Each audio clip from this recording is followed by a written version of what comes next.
Hi. Hey, what's up, man? Really great to see you. Good to see you too. Wow, yeah, this is interesting. I haven't done one of these in a while. What I like. Yeah. So it's weird. I got the good lighting for you. I just finished doing a self tape for like an audition, so yeah, so it's like perfect lighting. You look great. You look amazing. Your hair looks incredible. Is this how you normally do your hair? Like, I just got a haircut today. Yeah. I could ask you the same question. Your hair looks great. I just had it cut for you. I mean, it's literally, a bowl was put on my head last night. And nice. Around the edges. Nice. Yeah, I think every Asian person has had that haircut at one point in their life. I just kept going with it. It just didn't stop. Yeah. I don't blame you. It's convenient. Thank you. So, Ross, what was it like doing the cover shoot for BAZAAR Singapore? It was a wonderful shoot. You look incredible. Thank you. Asian James Dean was the direction that EIC said he wanted to kind of, create with you. So tell us about that too. It was super fun. I mean, like, I don't know if you know, but Eugene and I had shot a long time ago. He was the photographer for one of my first photo shoots with Coca-Cola. So yeah, I mean, it's like we had reconnected and we had chatted, and it was just so fun to shoot with him because he's also super fast at shooting. Yes. So we were shooting in the middle of the summer, and I had to wear those big, beautiful sweaters and jackets. I was like, thank God we're shooting this so fast. But yeah, no, shooting with you it's super fast. EIC, not you, but EIC. Via. It's all via. Yeah. We got the James Dean car. We got we got to go to like a secret location in LA, and it was super fun. What have you been doing during this lockdown? I mean, we've read that you've been mastering new languages. Trying the things. Trying. Yeah, I'm definitely trying. It's I've just been trying to keep my mind busy this whole time because it's if you don't, you pretty much go crazy. Right. Yeah. No, languages is one thing. I've been reading a lot of books. Been carving some wood, playing some music. Right. That's about it. I mean, I've been like back. There's like one or two gyms open in LA, so I've been going back to the gym a little bit recently. Right. But yeah, it's. I don't know what else can we be doing. Going back to this incredible career that you've had in your very, very young life. What has life been post 13 Reasons Why? What opportunities have opened up for you? I'd say the biggest thing for me is that it's just allowed me to have a lot more confidence in my creativity because as Asian people we're and I'm sure we're not usually seen as creatives. We're not encouraged or nurtured to be creative. So being a part of a big show like that's been pretty widely accepted, and to portray a character that people like, it's just allowed me to explore things creatively, not only just in work but also just in life. I just have had more confidence, and then it's opening the door for me to talk with like producers and everything to start creating content. Just to work on more representation and just show the world that the Asian community is different than what they're probably used to seeing. Maybe you can tell us a little bit about your experience playing the superhero Eugene and Shazam. One of the first on-screen Asian sort of superheroes. How has that experience been? It's been one of the milestones of my career, and what I appreciate the most about it is that it's not a stereotypical character. It is like a real superhero with superpowers, not just a martial artist or someone that's like really good at using a sword, or like a monk. So right. Be like one of the first like superheroes that isn't a stereotype or that isn't Asian culture or representative of Asian culture. It's been awesome, like honestly, and I'm taking it very seriously. And going into Shazam 2, I made sure that it was not a stereotypical character, so that we could start to portray Asians as just like, because I'm Asian American, I'm not a kung fu master. I know martial arts, but that I don't want that to be the only thing people see me as. The interesting thing is in your career, I mean, I wouldn't say costume, but clothes have played such a role in defining who you are. You know, whether it's a jock, whether it's a superhero, whether it's the nice guy. What is your relationship like with fashion? Are there brands that you love? Are there clothes that you're very comfortable in, or give you superpower strength? Do you think? Superpower strength. No, if only there were clothes that gave you super. I feel like that'd do really well in the market, in the fashion market. No, I'm well. Okay, so at the bare level, I'm a big Adidas guy. Like, this isn't Adidas. This is like the Pharrell edition. There's nothing on it that says it, except maybe there's an Adidas thing there. And I'm wearing like Adidas pants and everything. I mean, that's just that's like my essentials. But also, like, I like Diesel a lot. Like, I have a great relationship with like Renzo, and I love everybody over there. And they provided a lot of my wardrobe for the last season of 13 Reasons Why. Yeah, I mean, God, I'm just trying to think of, because like fashion is something that I've just started to get into more because of my stylist, because she's helping me branch out of just wearing gray sweaters and like to be a little bit more adventurous. Yeah, I'm trying to think like what other brands I love. Are there style icons that you look up to, or that you love, or that you kind of you wish you could wear something like that? Yeah, I'm trying to think of kind of like the effortless early Brad Pitt, like in the 90s, kind of like very American and 90s clothing. Like I feel like the oversized 90s vibe is coming back. So I feel like that's something that could absolutely, be, I could do, because I like wearing oversized. Yeah, I think just the, with male fashion, I feel like it's harder to find because we're a lot more understated. I feel like men's fashion is a lot in the accessories and maybe shoes. But yeah, I mean, I love Ferragamo. Like, Ferragamo shoes are like just on point for me all the time. I love them. But I like, off the top of my head, it's just like I just think men's fashion is like suits. Like I don't know. And then there's you, of course. I would love to wear the glasses or that shirt. What's on that shirt? It's kind of like emblems. It's a Prada shirt from spring. And it's kind of got emblems all over it. I mean, I love color. So yeah. For me, I'm not scared of color. I don't see you in a lot of color. I mean, even though you like athleisure, you're mostly in neutrals. Yeah, that's true. I won't argue with that. I have been branching out color wise. Like, I'd say for like shoots and stuff, not as much. I am in neutral, but in my real day life, actually under this, I'm wearing like a Sailor Moon shirt with like a lot of color. And really? So yeah. You know what? Since this is for the fans watching, I'm gonna do this. It's stripping, guys. It's also really hot with these lights. But, yeah. All right, you ready? Oh wow, that's cool. Yeah. So I wear color even though it's a white shirt. Right, just from the back. Yeah, there's that. Yeah. Amazing, very cool. Yeah. We give you lots of points. I mean, we're kind of like matching right now in a way. A little bit, yeah.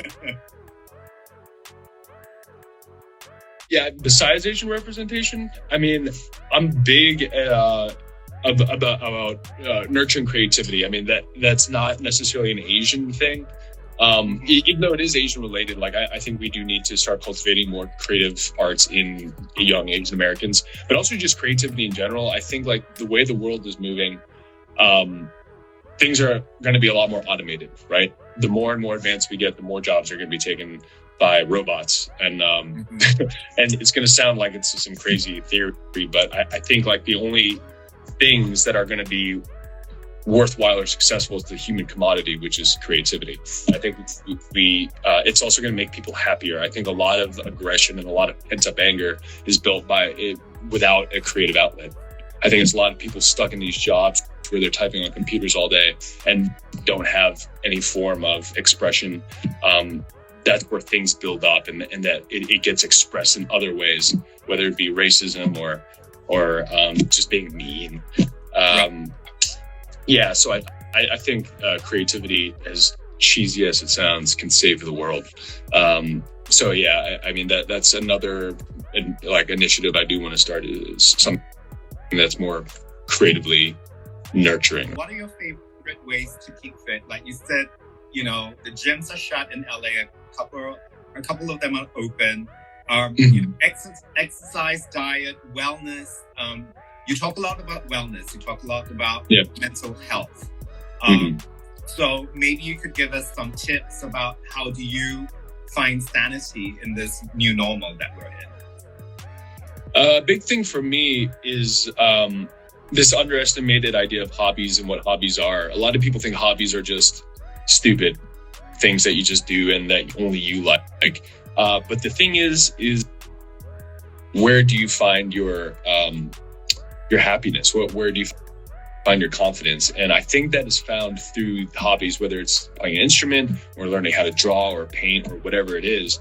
Because doing these things is for yourself. You're self-improving. No one's teaching you. And if you can do it yourself, that's what gives you a lot of your self-confidence. And you don't need anybody else to do this. You don't need anybody to prove your creativity. You just have to do it.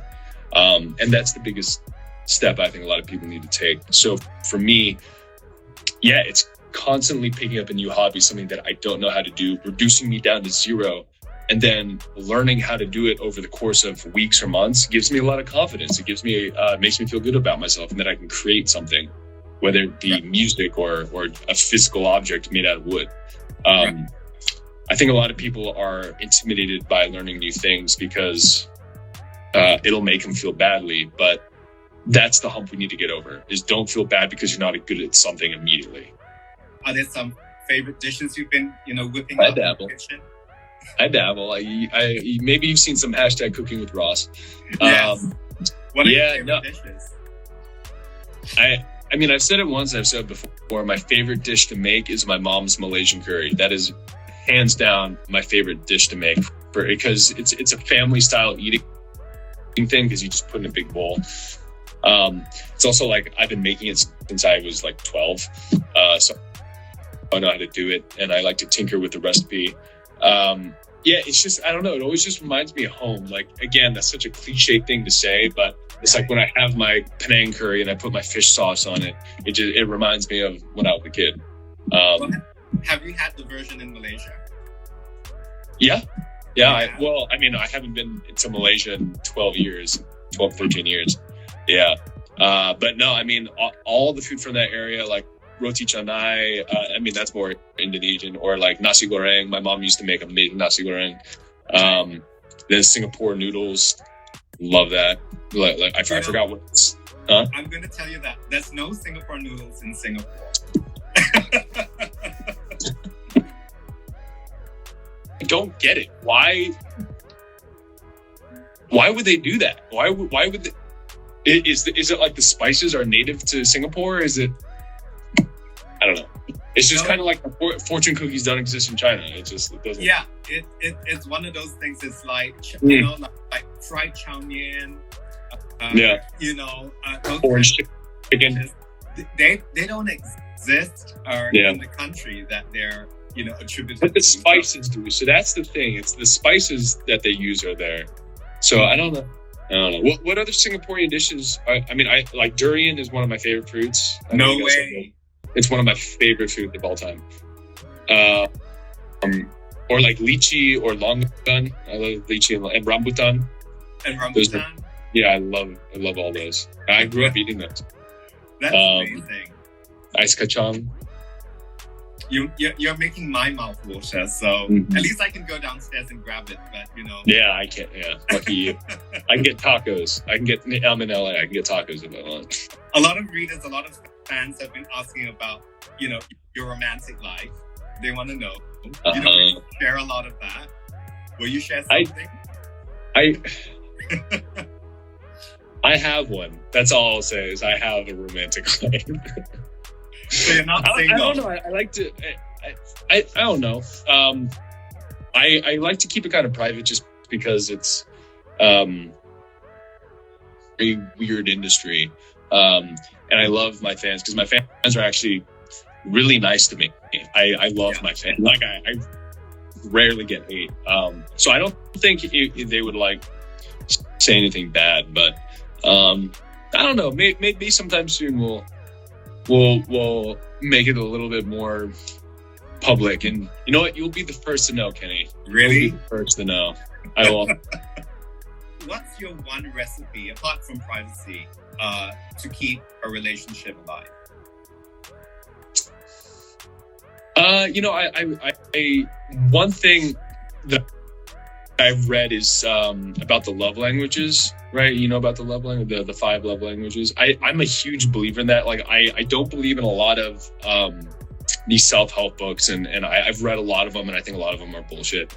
But the 5 love languages, I think, is a really interesting way of classifying and to really understand how your partner receives love and how you can give it. I mean, that's really what it is. At the end of the day, we all have our romantic programming, right? We've been raised to believe a certain thing about romance, and by seeing either how our parents were or how we saw it in movies, and each of us has developed our own tastes. So it's like, if you really care about your partner, find out what their tastes are and find some compromise. If it's something you really don't want to do, like let's just say they like words of encouragement, find some sort of way to like, you know, relationships were supposed to grow, and you're not ever gonna hurt yourself by learning a new way of making someone else feel good.